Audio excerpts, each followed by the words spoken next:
I've watched clouds of birdwing butterflies sipping minerals from the muddy banks of a river in Borneo, and thousands of fireflies flashing their luminous bottoms in synchrony at night in the swamps of Thailand.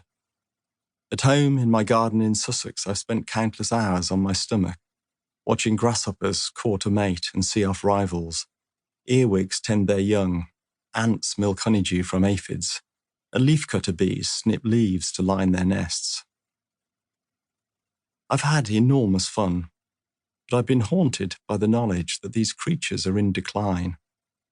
It's 50 years since I first collected those caterpillars in the school playground, and every year that has passed since, there have been slightly fewer butterflies, fewer bumblebees, fewer of almost all the myriad little beasts that make the world go round.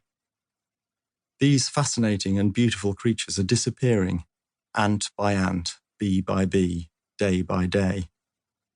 Estimates vary and are imprecise, but it seems likely that insects have declined in abundance by 75% or more since I was 5 years old. The scientific evidence for this grows stronger every year, as more and more studies are published describing the collapse of monarch butterfly populations in North America, the demise of woodland and grassland insects in Germany, or the seemingly inexorable contraction of the ranges of bumblebees and hoverflies in the UK. In 1963, 2 years before I was born, Rachel Carsons warned us in her book, Silent Spring, that we were doing terrible damage to our planet. She would weep to see how much worse it has become. Insect-rich wildlife habitats such as hay meadows, marshes, heathland and tropical forests have been bulldozed, burnt or ploughed to destruction on a vast scale. The problems with pesticides and fertilizers, she highlighted, have become far more acute, with an estimated 3 million tons of pesticide now going into the global environment every year. Some of these new pesticides are thousands of times more toxic to insects than any that existed in Carsons' day. Soils have been degraded, rivers choked with silt and polluted with chemicals. Climate change, a phenomenon unrecognized in her time, now threatens to further ravage our beleaguered planet. These changes have all happened in our lifetime, on our watch, and they continue to accelerate. The decline of insects is terribly sad for those of us who love these little creatures and value them for themselves. But it also threatens human well-being, for we need insects to pollinate our crops, recycle dung, leaves and corpses, keep the soil healthy, control pests, and much, much more.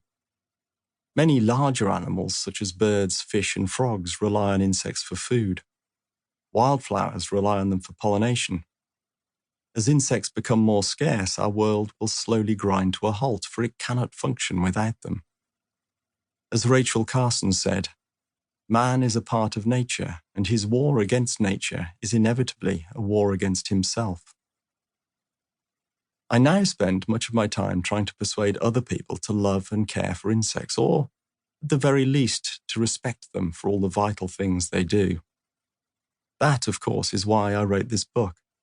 I want you to see insects as I do, as beautiful, surprising, sometimes surpassingly strange, sometimes sinister and disturbing, but always marvelous and deserving of our esteem. You will, I think, be amazed at some of their more peculiar habits, life cycles, and behaviors, which make the imaginings of science fiction writers seem ploddingly mundane. As we explore the world of insects, their evolutionary history, their importance, and the many threats that they face, the chapters are separated by short interludes, brief explorations of the lives of some of my favorite insects. While time is running out, it's not yet too late to save the day. Our insects need your help. Most have not yet gone extinct, and if we can just give them some space, they can recover swiftly, for insects can breed fast. Insects live all around us, in our gardens, parks, farmland, in the soil beneath our feet, and even in the cracks in a city pavement. So we can all get involved in looking after them and ensuring that these vital creatures do not disappear. We may feel helpless in the face of many of the environmental issues that loom on our horizon, but we can all take simple steps to encourage insects. I argue that we need profound change. We should invite more insects into our gardens and parks, turning our urban areas